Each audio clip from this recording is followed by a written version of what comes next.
So this is going to be our first video in our infertility series and journey, and so I should probably start out by saying that me and Adam have been trying for like since we got married, so over a year now. My periods have never been regular, so I kind of like had a feeling like it wasn't gonna happen right away. So I came off the pill earlier than we got married. So we got married April 2017, and I got off the pill November 2016. And from November to March, I didn't have a period, and in March I went to my OBGYN and told him like, hey, I'm not getting periods. So he gave me a pill called Provera, and it's supposed to induce a period and then make it regular after that, but that didn't work. He also put me on metformin, but I only took that for a couple months because I was busy, like we were moving out of state and all that, so I obviously couldn't go back to that OBGYN. But from March until August, I didn't have a period again, and then in August, I had my period like literally all month long, so that sucked. And I get really painful periods, like unbearable, like I can't get out of bed, I don't want to do anything. So to have it the whole month long is terrible. And then in August we moved out of state, and then from August to October-ish had a period, and then November, December it was normal, and then January I didn't, and then February I had one, and then from February to now, so it's the end of May, I haven't had one. So we've been thinking about like, hey, we've been trying for over a year, like we should probably go see somebody. And like I said, I've already like had a feeling like this isn't, like something's wrong.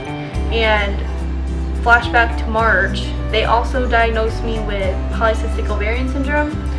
So he told me like, you know, it looks pretty bad, like you may have trouble getting pregnant and all that. So yeah, from then on I was kind of like convinced that there was like it's not gonna happen naturally. So yesterday was our first appointment at the fertility clinic, and it went really good. It was just kind of overwhelming, like I don't know, I kind of had it in my head like, you know, we're not gonna even start the process for a few months or something. But we went yesterday, and the doctor sat down with us, and she was super nice, and she like went over our history, how long we've been trying, my irregular cycle and all of that, and kind of came up with a schedule. It can change depending on if they find anything else wrong, I guess. So this is kind of what we came up with. So next Tuesday I have an appointment for blood work and an internal ultrasound, and it's called the no menses evaluation. And then they're also gonna give me a pill, the same pill, Provera, to induce my period. And then the first day of my full cycle, I have to call my nurse at the fertility clinic and schedule like everything else, so it kind of like triggers the rest of all of this. So then I call my nurse and schedule an appointment for more blood work and another internal ultrasound on the second, third, or fourth day of my full flow cycle. And then I also schedule an HSG test. And if you don't know what that is, it is where they take a catheter and put it in your uterus and shoot blue dye through the fallopian tubes to see if they're open or closed.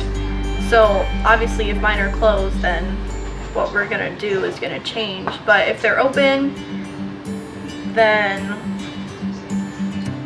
we should still be on schedule. Also, Adam has to do a sperm analysis test. He has to bring it when we go to our first real appointment on Tuesday, when I do my first blood work and first ultrasound.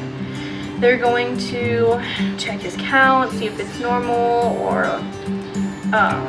see if it's mobile, like moving the right way or whatever. And then we also have the option to do genetic testing, which I think we're gonna do. I'm not sure yet. They do blood tests on both of us for all of these diseases to see if we're carriers, like sickle cell and cystic fibrosis, like that. And then I also get tested for the BRCA gene because my mom had breast cancer. So we will see about that. And then if we are carriers, we have the option from there to jump just straight into IVF, because if we are carriers, then there's like a however many chance of passing it to our kids. But if we do IVF, then our fertility doctor was explaining that she can go in and pick out which embryos are gonna have that disease and not have it, and then from there put inside the one that doesn't have the disease. So I don't know. And then I also have to get another blood draw, and this one they told me to make sure you eat and drink a lot of water, because they're gonna do like 20 vials of blood, so that way I don't pass out. And then Adam may have to do blood work around the same time, depending on if his blood work will transfer over from the naval clinic. So if that happens, then he won't have to do it. And then they just told me to stay on prenatal vitamins and put me on Ovistol. It's supposed to regulate your period and improve the quality of your eggs and stuff. It's just these little packets that I put in my drink twice a day. It's like odorless and tasteless. So yeah, we're excited, and I will keep everybody posted and updated, and I'll let you know how the next appointment goes. Bye.